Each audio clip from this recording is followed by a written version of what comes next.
안녕하세요. 오늘은 유은실 작가의 순례주택이라는 책을 읽어드리도록 하겠습니다. 이 책은 읽고 나면 정말 마음이 따뜻해지는 그런 책인데요. 책을 읽고 나면 나는 어떤 어른으로 살고 있나 이런 생각을 해보게 됩니다. 조금 더 성숙하고 조금 더 따뜻한 친절한 그런 어른으로 살아가고자 오늘도 노력해 보겠습니다. 오늘도 함께 해주셔서 감사합니다. 순례주택 유은실 소설. 순례주택 주소는 거북로 12길 19 거북동이다. 거북역 3번 출구에서 도보로 5분 거리다. 대지 면적은 72.5평, 필로티 구조의 4층 건물이다. 201호, 301호, 401호는 14평이다. 202호, 302호, 402호는 25평이고 1층엔 12평짜리 상가가 하나 있다. 나머지 1층 공간은 주차장이다. 옥상엔 전망이 좋은 옥탑방이 있다. 통창으로 옥상 정원을 볼 수 있는데 정원은 꽤 훌륭하다. 옥탑방엔 입주자가 없다. 입주민 공용 공간이다. 순례주택 들어가는 게 장기 전세 붙는 것보다 어렵다니까. 거북분식 사장님은 자주 투덜거린다. 건물주에게 여러 번 라면사리 서비스를 줬지만 입주하지 못했다. 세입자들이 좀처럼 나가지 않기 때문이다. 순례주택은 임대료가 싸다. 입주자는 와이파이, 옥탑방, 옥상 정원을 공유할 수 있다. 402호의 건물주 김순례씨 75세가 산다. 20에 결혼하고 35에 이혼했다. 슬아의 아들이 하나 있다. 이혼 후 연애를 몇 번 했다. 재혼은 하지 않았다. 순례씨는 유능한 세신사였다. 때를 밀고 마사지해달라는 손님이 줄을 섰다. 재능을 알고 시작한 건 아니었다. 혼자 아이를 키우며 살아보려고 뛰어든 일이었다. 45살에 구 순례주택 자리에 있던 1층 양옥집을 샀다. 순례씨는 그 집을 떼탑이라고 불렀다. 때를 미뤄주고 번 돈으로 산 집이라고. 근처에 지하철역이 생기면서 떼탑 시세가 배로 뛰었다. 넓은 마당을 시에서 뚝 잘라갔다. 도로를 확장한다고. 보상금이 꽤 많았다. 마음이 불편했다. 땀 흘리지 않고 돈을 버는 건 순례씨 스타일이 아니었다. 10년 전 떼탑을 허물고 현 순례주택을 지었다. 임대료는 시세를 따라 정하지 않았다. 살아가는데 필요한 만큼만 받았다. 1층 상가엔 10년째 조은영 헤어가 입점해 있다. 원장 조은영 씨 47세는 유일한 더블 입주자다. 1층은 미용실, 202호는 살림집. 제가 어린 남매를 혼자 키우는데 미용실 차리고 나니 돈을 더 빌릴 데도 없어요. 죄송하지만 보증금 없이 살림집 하나 월세로 주실 순 없을까요? 10년 전 37의 조 원장이 순례씨에게 부탁했다. 순례씨는 흔쾌히 집을 내줬다. 보증금을 못 냈지만 월세를 더 받진 않았다. 조 원장은 2년 만에 보증금을 채웠다. 3년 후엔 202호로 옮겼다. 202호는 방이 3개라 남매에게 하나씩 줄 수 있었다. 우리 식구는 순례주택을 딛고 일어섰어요. 조 원장이 자주 하는 말이다. 감사를 담아 여러 번 무료 염색 및 파마를 제안했다. 순례 씨는 번번이 손사래를 쳤다. 세신사하면서 물이랑 세제를 너무 많이 썼어. 염색이라도 안 하고 살고 싶어. 순례 씨는 백발이다. 40대에 머리가 새기 시작해서 50대 중반에 백발이 되었다. 백발 때문에 일찌감치 노인이라는 오해를 받았다. 순례 씨는 오해를 즐겼다. 65 이전에도 몸이 힘든 날은 지하철 노약자석을 이용했다.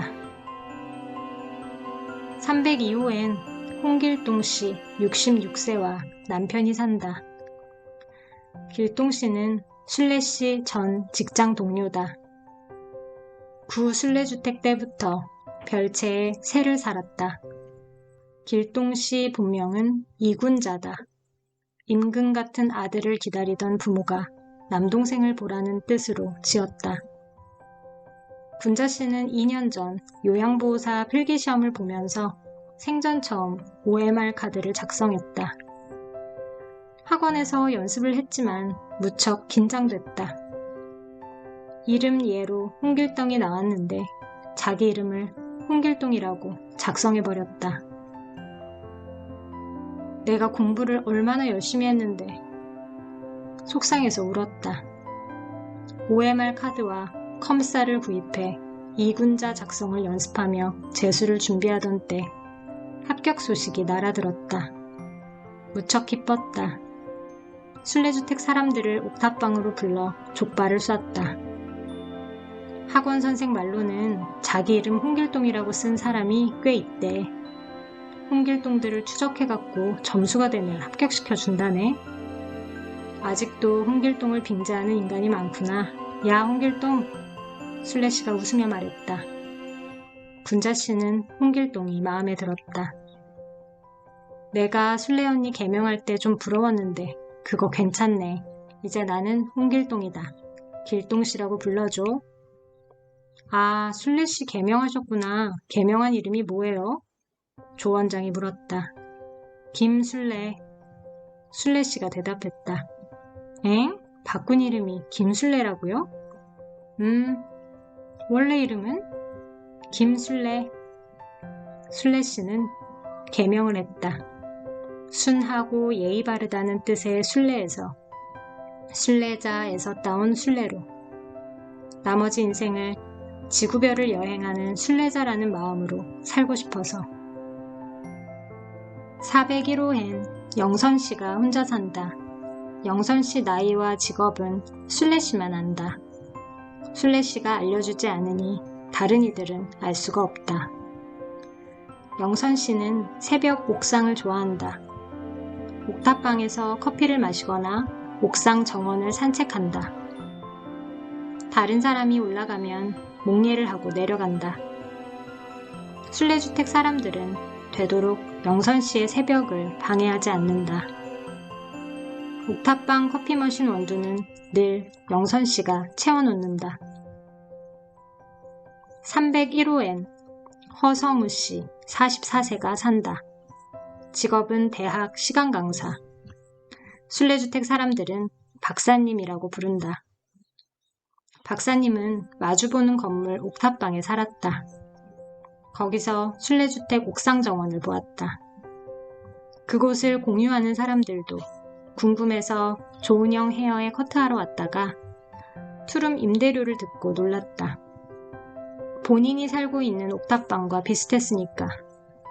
박사님은 그날로 입주 대기 줄을 섰다. 대기 3년 만에 들어와 5년째 살고 있다. 박사님은 입주 청소 알바를 많이 해서 청소를 잘한다. 순례주택 계단과 엘리베이터 청소를 맡아서 한다. 한 가구당 2만원씩 박사님에게 청소비를 낸다. 음식물 쓰레기 국물이나 아이스크림을 흘리면 박사님이 발견하기 전에 닦아야 한다. 닦지 않은 사람은 박사님에게 벌금 5,000원을 내는 게 순례주택 입주민 수칙이니까.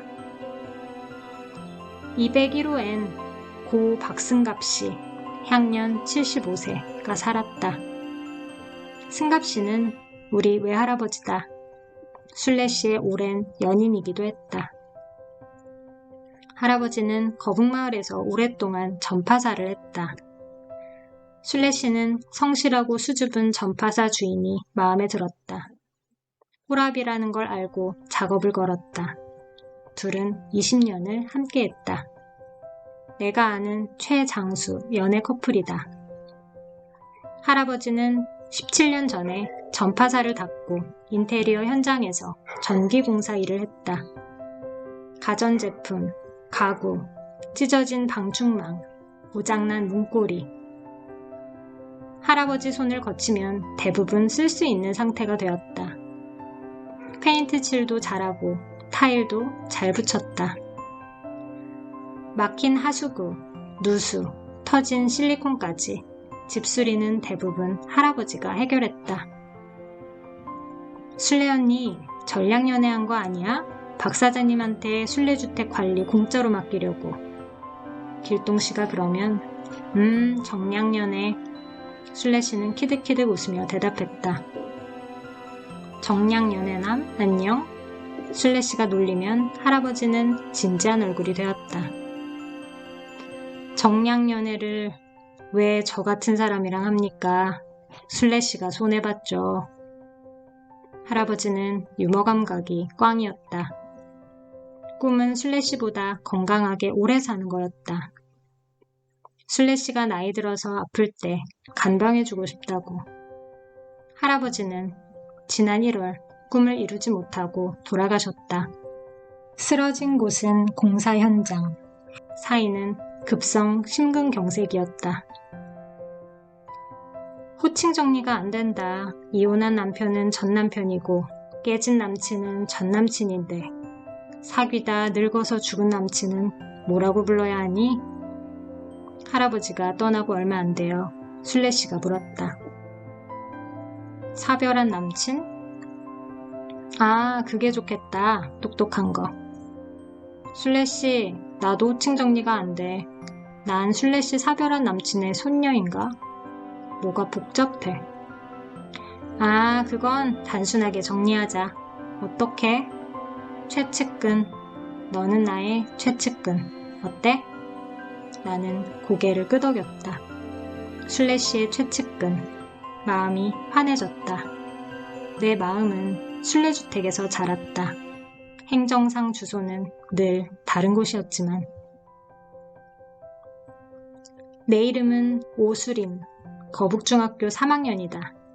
주소는 거북공원로 27, 백삼동 1504호. 거북동 원더그랜디움이다. 원더는 원더건설에서 지어서 붙은 거고 그랜디움은 무슨 뜻인지 모르겠다. 거북역 2번 출구로 나오면 원더그랜디움 정문이 보인다. 101동부터 109동까지 모두 9개 동으로 이루어져 있다. 낮은 동은 27층, 높은 동은 30층까지 있다. 103동 1504호에 가족이 산다. 원더 그랜디움에 거주하는 내 생물학적 가족. 주요 멤버는 엄마, 아빠, 언니다. 나는 1군들 사이에 어색하게 낀 2군 후보 선수쯤 된다. 원더 그랜디움은 거북산 아래 산세권, 거북역 근처 역세권, 거북공원역 팍세권, 단지 내 구매초등학교가 있는 학세권 아파트다. 빌라촌이랑 섞여서 집값이 더디게 올라. 섞이지만 않으면 딱인데. 그 말을 처음 들은 건 초등학교 1학년 때다. 엄마가 빌라촌이라고 하는 데는 순례주택이 있는 거북마을이다. 섞인다고 하는 곳은 구매초등학교고 구매초는 거북 1동의 하나뿐인 초등학교다. 원더 그랜디움과 거북마을 아이들이 함께 다닌다. 섞이는 거랑 집값이 무슨 상관이지? 어린 난 이해가 되지 않았다. 지금도 마찬가지다. 아빠 오민택 씨 47세는 대학 시간 강사다. 대학원 후배인 엄마와 30살에 결혼했다. 301호 박사님은 집도 없고 돈도 잘 못 버는 시간 강사라 결혼을 포기했다. 아빠는 포기하지 않았다. 신혼집은 장인에게 얹혀 사는 것으로 부족한 돈은 부모 형제, 부모, 장인 4명의 누나에게 받아 쓰는 것으로 해결했다. 얹혀 사는 딸 부부가 불편해서 할아버지는 2달을 못 버티고 본인 집에서 나왔다. 전임 교수 될 때까지만 도와주세요. 아빠는 어른들에게 그렇게 부탁했다. 안타깝게도 15년째 전임 교수가 되지 못했다. 거북 주공 아파트였던 장인어른 집이 재건축에 들어가자 입주비를 받아 잠시 새를 살았다. 새 아파트 원더 그랜디움이 지어진 다음엔 얼른 들어갔다. 할아버진 내 집을 무단 점거한 사위랑 딸 때문에 속이 터져 죽을 것 같다고 말하곤 했다. 재수 3수도 아니고 교수가 되려고 15수를 하고 있는 아빠가 가끔은 불쌍해 보인다. 커다란 가방을 메고 이른 새벽에 먼 학교에 가는 것도. 오수림, 이 성적으로 서울 안에 있는 대학은 꿈도 못 꾼다. 한심한 성적이야. 그런 말을 할 때면 연민이 싹 가신다. 아빠도 한심해. 장기 무단 점거자로 살잖아. 속으로만 그렇게 말한다. 친하지 않은 사람하고 싸우기 싫어서. 엄마 박영지 씨, 43세는 전업주부다. 입덧을 엄청 심하게 오래 하는 체질이다. 첫째인 언니를 낳고 녹초가 되었다. 언니는 잔병치레가 많은 아기라 더 힘들었다. 엎친 데 덮친 격으로 내가 생겼다. 언니가 생후 3개월이 되었을 때 엄마는 또 지독한 입덧을 시작했다. 아빠가 낙태를 권했다. 엄마가 죽을까봐. 죽어도 나을 거야. 실수로 생긴 애라도 내 자식이잖아. 엄마는 단호했다. 나는 언니가 태어난 지 355일 만에 태어났다. 언니 생일이 1월 초, 내 생일이 12월 말이었으면 동갑이 될 수도 있었다. 언니 생일은 2003년 1월 13일, 내 생일은 2004년 1월 3일, 아슬아슬하게 같은 학년을 면했다. 3.5kg의 건강한 아기로 태어났지만 엄마 몸과 마음은 엉망진창이었다. 임신 우울, 산후 우울, 육아 우울 겸 임신 우울, 또다시 산후 우울. 언니는 친가로, 나는 외할아버지 집으로 보내졌다. 외할아버지 집엔 정말 할아버지 혼자였다. 엄마는 외동딸이고 할머니는 일찍 돌아가셨으니까. 할아버지는 난감했다. 일을 그만두고 나를 키울 형편이 아니었다. 나를 안고 슬래시에게 갔다. 슬래시는 세신사 일을 막 그만두고 즐거운 은퇴 생활을 준비하고 있었다. 할아버지는 미안하고 부끄러웠다. 우리 엄마가 슬래시를 때밀이 아줌마, 동거녀라 부르며 무례하게 굴어왔으니까. 아이고 예뻐라. 슬래시는 나를 따뜻하게 받아주었다. 엄마가 조금 회복되자 엄마 아빠는 언니를 친가에서 데려왔다. 언니가 밤마다 엄마를 찾고 울었기 때문이다. 나는 슬래시와 할아버지 품에서 잘 지냈다. 잔병치레도 하지 않았다. 때탁 너른 마당에서 걸음마를 시작했다. 처음 한 말은 맘마, 그 다음은 하부지와 슬래시였다. 두 돌이 되었을 땐 분명히 말했다. 슬래시. 엄마는 몇 년에 걸쳐 조금씩 몸과 마음이 회복되었다. 나는 이미 떼탑에 튼튼한 뿌리를 내려서 엄마 아빠가 뽑아갈 수 없는 상황이었다. 가끔 할아버지가 나를 데리고 엄마 아빠에게 가면 악을 쓰고 울었다.